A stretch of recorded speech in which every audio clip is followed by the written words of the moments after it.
Hola, ¿qué tal? Muy buenas tardes, buenos días, buenas noches, donde quiera que te encuentres. Pues bueno, una vez más con un video más nos encontramos aquí en el centro de la Ciudad de México y transmitiendo en vivo. Vamos a ver lo que es la casa de el primer hospital de México, así que acompáñame. Bueno, mis amigos, aquí nos encontramos en la calle 20 de noviembre, en lo que es el centro histórico de aquí de la Ciudad de México.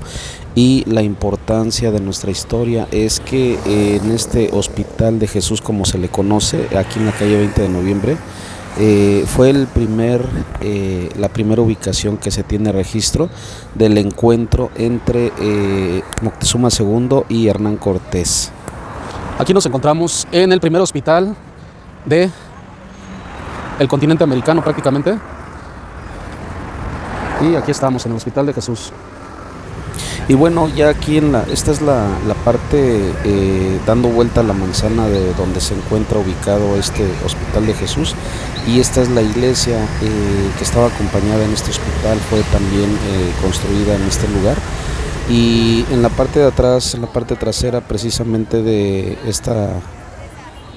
este hospital, pues se encuentra una pintura precisamente del primer encuentro entre Hernán Cortés, cuando él llega a este lugar, con Moctezuma II. Y bueno, pues no nada más es el hecho del Hospital de Jesús, que está en 20 de noviembre, sino lo que le acompaña en cuanto a la historia donde estamos pisando, el momento histórico que tuvo lugar del encuentro de Hernán Cortés con Moctezuma. Y bueno, ahora nos dirigimos a la Casa de los Virreyes, que ahora es un museo. Veamos. Ok. Sí, esta cabeza pertenecía al Museo del Templo Mayor. Se trata aquí en el siglo XVIII, cuando se construyó este palacio. Este palacio es de los condes de Santiago de Calimaya. Santiago porque eran devotos a Santiago Apóstol. Y Calimaya, porque Calimaya estaba en el estado de Toluca, es el lugar que más beneficio monetario tuvieron. Okay. Salvador Novo, que es el escritor, hizo una connotación sobre esta cabeza. Dijo, como si surgiera de la tierra a sostener en sus fauces inmortales el peso del virreinato. Este edificio fue de la prima hermana de Hernán Cortés, llamada Juana Altamirano Pizarro. Se casa con el licenciado Juan Altamirano y le dan como dote este palacio.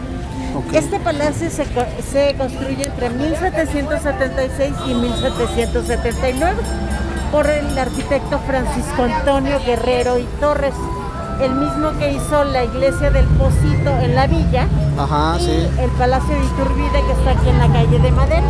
Okay. Esto es cantera blanca, es piedra traída de los Remedios y connota dos cosas: la piel de los españoles y aquí el rojo, nuestra tezontle mexicano.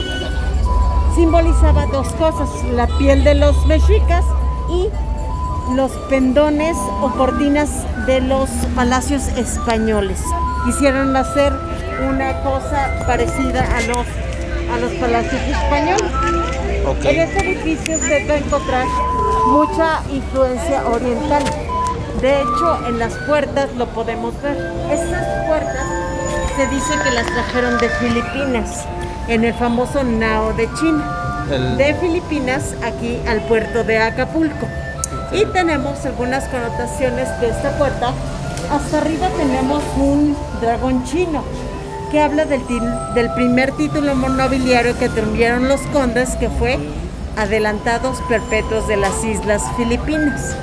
En la parte de abajo, en la esquina izquierda, es el fragmento de las 4 familias más importantes que habitaron este palacio. Fueron aproximadamente 17 generaciones. Y en la parte, el primer escudo a la izquierda es el escudo de la familia Velasco. En la esquina superior derecha, la familia Altamirano. En medio, la familia Mendoza. Y de este lado, en medio, la familia Castillo. Aparte abajo tenemos el rostro del dios Eolo, que es el dios del viento de la mitología griega. Al lado hay unas castañuelas, eso simbolizaba todos los bailes, las festividades que se llevaban a cabo en este palacio, en el Salón del Estrado, que más adelante veremos dónde estaba situado. Abajo tenemos un yelmo o careta abierta y de este lado está el mismo yelmo de careta, pero está cerrada. Simbolizaba la actitud con que el visitante iba a ser recibido. Es decir, si venía en son de paz, por su cuero era bienvenido. Si venían con otra actitud, contrariamente, pues ni siquiera les abrían la puerta. Ok. Abajo tenemos unos instrumentos de labranza, igual arriba, unas hoces, que hablaban de las propiedades que tuvieron todos los condes, que finalmente fueron 36 propiedades que tuvieron esta familia. Abajo tenemos esta flor de lis, hablaba de la relación directa con España, especialmente con los Borbones españoles. Muy bien. Vamos a pasar de este lado.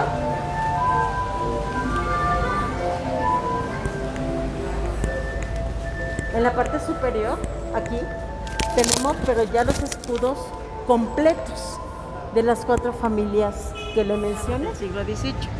A este lugar también se le llamaba la Casa de los Cañones. En la parte superior tenemos unos cañones. En ese entonces no cualquiera podía tener cañones. Tenía que tener 2 cosas: linaje y participación en el gobierno. Perdón, en la milicia. En ese entonces parte de las familias que habitaron aquí, una parte muy pequeña fueron conquistadores de Filipinas. Okay. Entonces por eso hay mucha influencia oriental. Si lo vemos en la parte de abajo de las gárgolas, tienen los ojos almendrados. Esa es la influencia que tenemos de las Filipinas. Del oriente. Del oriente, exactamente, del oriente con el occidente. Aquí tenemos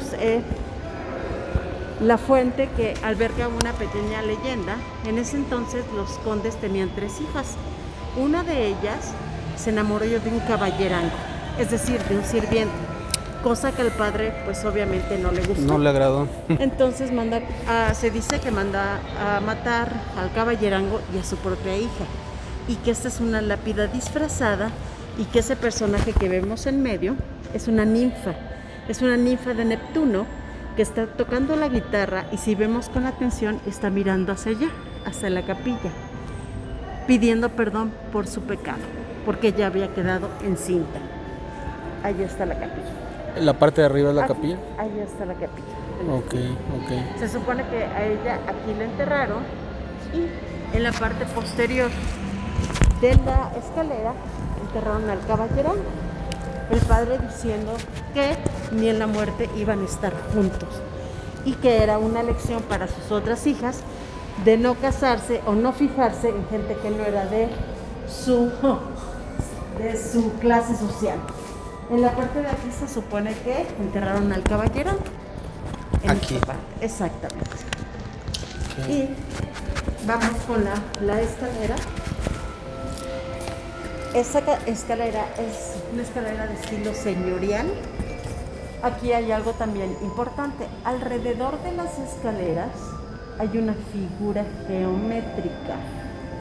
¿Me puede decir cuál es? ¿Un octágono? Exactamente, es un octágono, tiene 8 lados. En ese entonces pensaban los condes que al atravesar este octágono, sus malas energías permanecían aquí, y cada vez que subían se purificaban a ellos mismos. Algo así también como el Feng Shui. Tenía mucho que ver eso. Okay. Acá tenemos, estos son nuestros guardianes de este palacio. ¿De qué cara le ven? Como de humano. No. Nariz como de En realidad perro. En realidad eran leones. La gente mexica que hizo esto nunca había visto unos leones. Entonces lo que hicieron fue la reproducción exactamente de un perro. Luego en un tapete vieron cómo era un león, y lo único que se le fue adhiriendo poco a poco fue el pelaje. Como un cholo escuincle, ¿no? Exactamente. Y se supone que es un león viejo y el de la derecha se supone que es un león joven. Y son los guardianes de este lugar. Ok. Vamos a pasar al primer piso.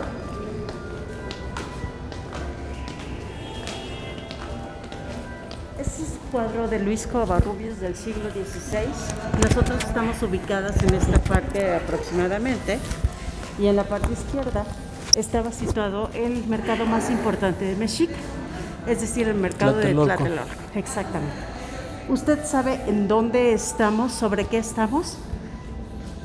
¿Sobre algún templo? No. En realidad estamos sobre agua. Ok. En ese entonces se pensaba que el único era el lago de el lago de Texcoco. En realidad eran 5 lagos. 6 lagos, ¿no? 5. Era de la parte izquierda era el lago Zupango, de la parte derecha el lago Jaltocan. En medio estaba el lago Texcoco. Y en el sur Xochimilco y Chalco. Agua dulce. Exactamente. Eran los 5 lagos principales en el siglo XVI. Este candelabro es del siglo también XVIII. En realidad estaba en la Secretaría de Relaciones Exteriores, pero por el tipo de candelabro se lo trajeron acá y bueno, ya forma parte de aquí del museo. ¿Puede calcular cuánto pesa más o menos? Es madera. Madera, pues yo creo que una tonelada mínimo. Poquito menos de media tonelada. Media tonelada, sí. Ahorita vamos a pasar aquí de este lado ahorita está cerrada, pero bueno, en ese entonces a los mexicas no se les permitía entrar a misa. Y ellos, como construyeron este lugar, de alguna forma se querían hacer presentes. Y pusieron un rostro en esta columna y un rostro en esta columna, a ver si lo logra localizar.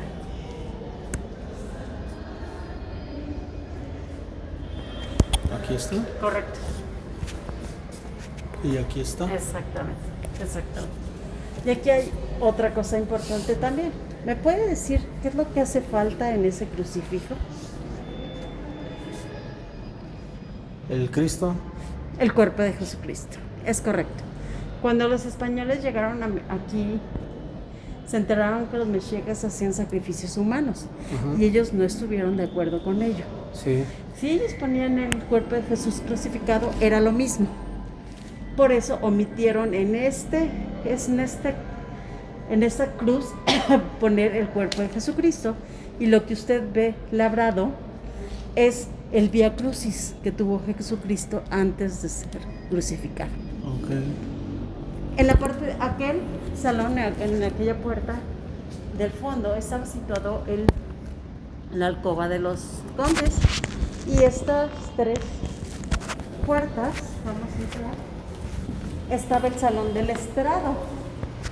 Este era uno de los más grandes de Nueva España. Estaba situado en una pintura del rey en turno de España, y con un dosel, con un sillón, esperando a que algún día los visitara. Carlos III, ¿no? Exactamente. Obviamente nunca llegó, pero bueno, ellos se estaban preparando ya que iban a hacer sus festividades, sus bailes, sus cumpleaños, etcétera. Como puede ver, era uno de los más grandes de esa época. Okay. De este lado vamos al Salón de la Música. En ese entonces a las chicas de 13, 14 años se les instruía para que tocaran un instrumento. Aquí estaba situado el Salón de la Música y había un piano de cola. Cuando ellas terminaban su instrucción, debían tocar un instrumento, tener buena conversación, saber cocinar, tejer, bordar, etc. Cuando ellas finalizaban este entrenamiento, se hacían tertulias. ¿Sí sabe qué son las tertulias? No. Eran reuniones familiares, donde ellas demostraban lo que habían estudiado. Y tenían 2 opciones: o se casaban o se iban a un convento. No había la posibilidad de estudiar en ese entonces. Y recordemos las leyendas, tendría que ser con alguien que fuera de su linaje y cuestión financiera. En el porte de allá estaba situado el Salón de los Placeres. ¿Qué se le imagina que era el Salón de los Placeres? Comida, sexo, Bueno, descanso. Recordemos que en ese entonces los españoles no tenían el hábito de bañarse. Cuando lo hacían era realmente un placer. Un placer, ok. Porque tenían un baño de tina, efectivamente tenían alimentos, tenían vino, tenían frutas, etcétera.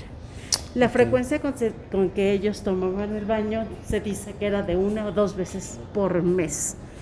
Eso era muy diferente a la cultura mexica, que aquí teníamos nuestros temazcales, que las doncellas, las doncellas y las personas de aquí tenían un baño de 1 a 3 veces, pero por día. Por día, sí. Exactamente. Así fue, así como que muy... Incluso en Nezahualcóyotl tenía sus propias albercas para... Los baños de Nezahualcóyotl. Sí. Exactamente. Y ahorita vamos a pasar al último salón. Estamos en la parte de hasta arriba. Es el último salón de este palacio.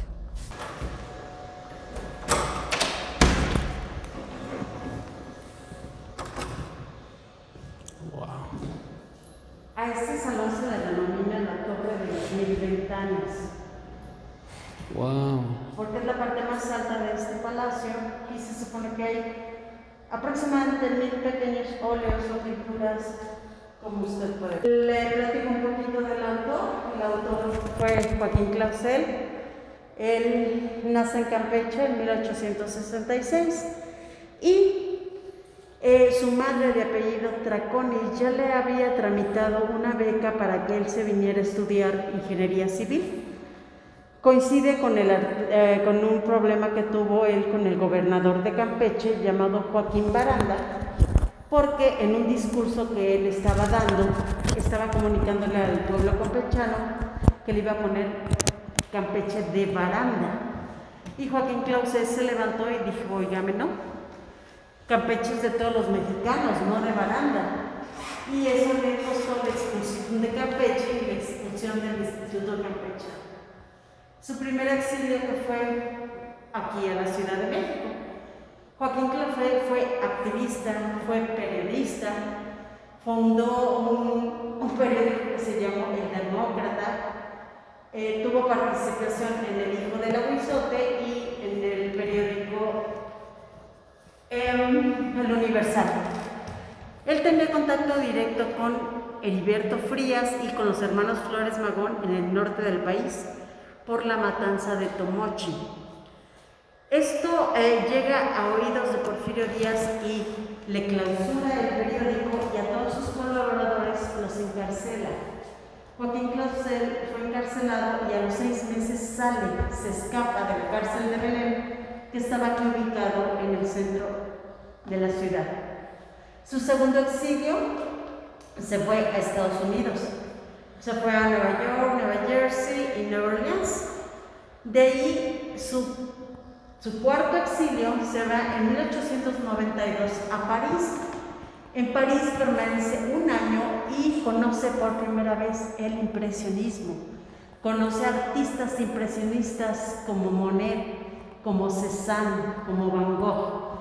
Si nosotros conocemos La Noche Estrellada de Van Gogh, es algo un poquito parecido a esto. Eso es impresionismo puro. ¿Y cómo es que Joaquín Clausel llega aquí? Bueno, en 1898 se casa con Ángela Cervantes. ¿Y quién era Ángela Cervantes? La última heredera de los condes de Santiago de Calimaya, dueña de este palacio. Se casa con ella y manda construir este que es su cuarto, que fue su estudio de Joaquín Clausel. Lo manda a construir y da rienda suelta a lo que usted puede ver que era su pasatiempo favorito. Entonces, él no se consideraba pintor, decía que él era abogado, que él no tenía nada que ver con la pintura. Una gran influencia con él fue la amistad que tuvo con Gerardo Murillo, el doctor Atl. que ya era un paisajista renombrado para ese entonces. No tenemos información de todas las ventanas de este lugar, sí tenemos información de algunas cosas que su nieta Patricia Clausel nos refiere. Por ejemplo, en esta parte dice que ese es un autorretrato de su abuelo y ese oso que vea usted atrás representaba a Ángela Cervantes, a su abuela, que la sentía así como una mamá osa protectora hacia él. Y en la parte superior tenemos a esa mujer en este lado, de sombrero café, era María Conesa, la gatita blanca, la famosa bailarina española que trajo a México por primera vez el gangán. Era un baile sumamente atrevido para ese entonces.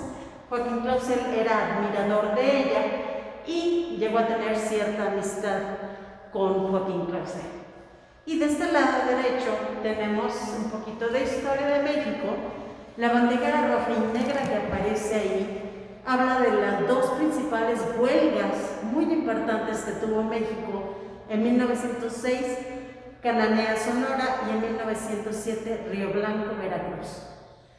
Todos por los derechos de los trabajadores antecesores a la Revolución Mexicana. Aquí tenemos el rostro del expresidente Francisco I. Madero, en este lado. Joaquín Clausel nunca desperdició nada de pintura, de los manchones, de sus pruebas de color, etc. Sacaba un rostro, un paisaje, un animal, etc. Tenemos mucho simbolismo en estas paredes, muchas cosas referentes a España, aquí una pinta española, por acá hay un torero, etc. ¿Por qué? El padre de Joaquín Clausel era un armador de barcos de Cataluña, catalán, y su madre, de apellido Traconis, era oriunda de Campeche. Y aquí tenemos plasmada, pues, sus famosas marinas.